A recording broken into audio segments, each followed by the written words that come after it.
tous et bienvenue dans cette partie de la formation. Nous avons créé le product item.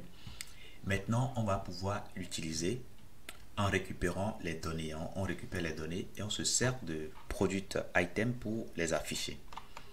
Donc, je reviens alors tout de suite au niveau de Home ici. Et dans Home, nous avons une partie où nous affichons tout simplement les produits. Donc, exclusive. Donc, on met exclusive et après, il y a des sous-menus, New, Arrival, Bestseller, etc., etc. Ok, donc nous, ce que nous avons en tête, ce que nous allons faire, tout simplement ici, c'est de regarder déjà ici. Vous allez constater que au niveau de Tab Content, ici, c'est les contenus qu'on va afficher.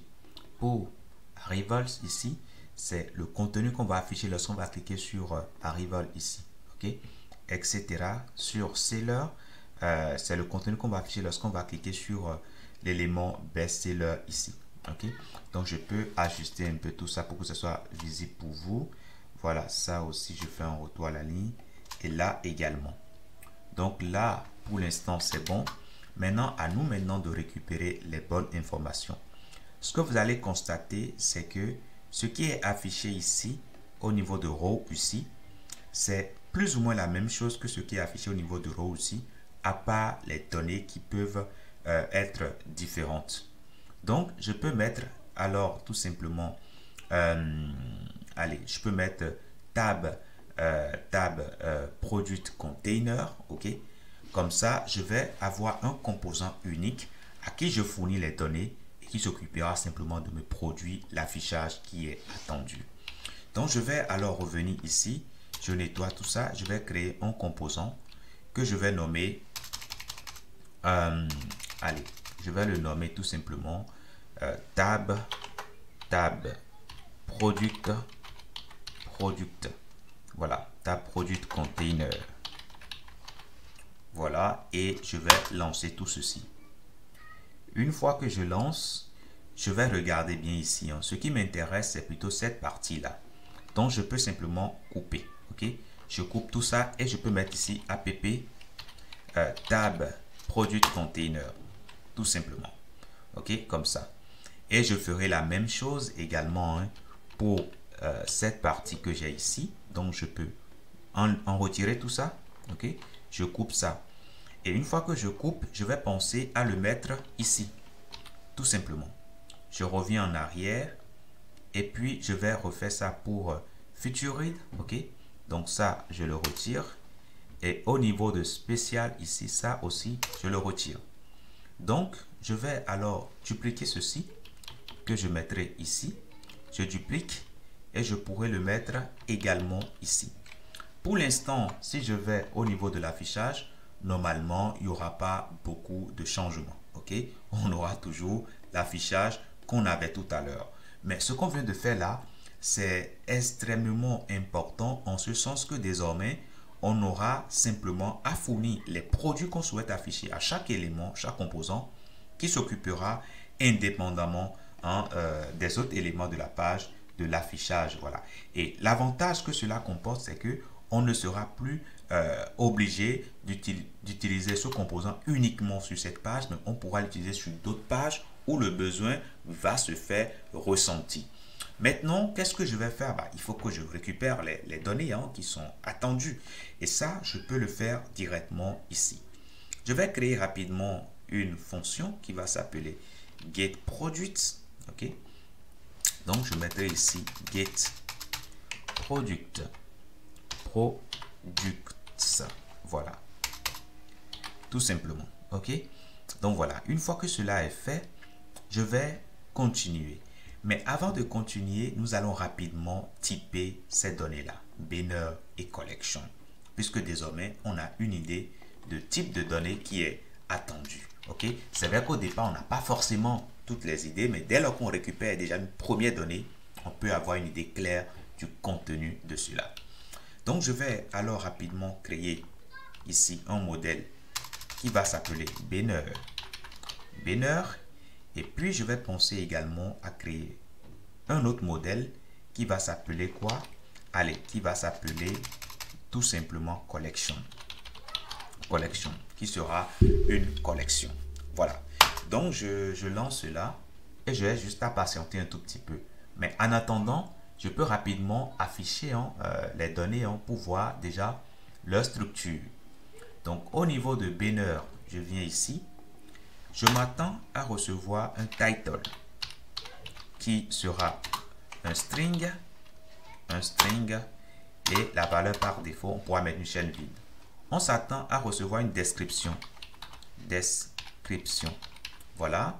On s'attend à recevoir image URL. Voilà qui sera l'URL de l'image à récupérer. Button test qui sera de type string également. Button link. Voilà. Parfait. Et c'est les mêmes informations qu'on attend également au niveau de collection. Et ça, je peux le mettre là tout simplement sans avoir à réfléchir. Une fois que ça c'est bon, je peux revenir au niveau du conteneur ici et préciser que ce qui est attendu ici, on va rapidement créer un autre type de données qui va s'appeler tout simplement, allez, on va mettre tout simplement response get. Ok, la réponse à la requête get. Une fois c'est fait, on va à l'intérieur de ça et on pourra indiquer que on attend is success qui sera de type booléen, et sa valeur par défaut. Bon, on n'a pas besoin de valeur par défaut, on peut mettre point d'interrogation. On attend ici results, voilà, qui sera un tableau, donc array de type any. On ne connaît pas le type de données qu'il y aura dedans. Voilà. Et puis quoi d'autre? Pour l'instant, c'est les deux qui nous intéressent. Parfait. Donc ici, on pourra dire valablement que c'est response, c'est de type response type. Pardon, response get. Voilà, tout simplement. Et là, on n'a pas de problème, on le dit clairement. Ici, au niveau de collection, on récupère bien quelque chose avec response get, de type response get. Parfait. Après ça, maintenant, les données qui sont récupérées. Collection, on sait que c'est un tableau de collection. Voilà, tout simplement. Et puis, banner, c'est un tableau de banner. Et là, on est bon. OK? Donc, le typage vous permet vraiment de savoir de quoi regorge votre code. Et ça vous permet de mieux comprendre ce que vous faites. Donc, ici, je vais mettre ici product data. Product data. Et là, ici, je dis que c'est le type allez, response get. Et du coup, ici, je peux mettre product. Voilà, tout simplement. Et là, on s'attend à quoi? On va regarder, est-ce qu'il se cesse est true? Si c'est le cas, alors c'est intéressant. On va mettre ici dans products. Voilà. Là, je vais simplement préciser product data. Bon résultat. Parfait. Ce produit n'existe pas encore. Alors là, permettez-moi d'afficher ceci. Mais ce produit n'existe pas encore. On va le créer tout de suite là. Donc, je mettais là product. Au pluriel, c'est bien ça. Et c'est un tableau de product. Voilà, tout simplement. Et c'est bon. Donc, je peux l'afficher tout simplement. Donc, le get product, on fera appel à ça quand on sera en train d'initialiser. Alors, this, voilà, get product. Donc, je fais ça et je reviens ici. On ouvre la console ici pour voir ce qui se passe. Et là, normalement, voilà, vous voyez que ça nous récupère combien?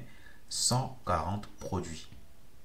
Et là, nous avons énormément de produits. C'est pas vraiment intéressant. On aura juste besoin de récupérer quelques produits. Sinon, au plus 8 produits qu'on aura juste à afficher. Après, l'utilisateur peut aller plus loin sur ces produits-là et voir d'autres. Mais pour l'instant, juste sur la page d'accueil, on ne va pas prendre 140 informations. C'est pas du tout utile. Mais là, déjà, nous avons pu créer une requête qui fonctionne correctement. Donc, je vous dis merci d'avoir suivi cette partie avec moi. Dans la prochaine partie, nous irons plus loin et filtrer voilà, la recherche de manière à récupérer les données qui nous intéressent. Je vous dis merci et à tout de suite.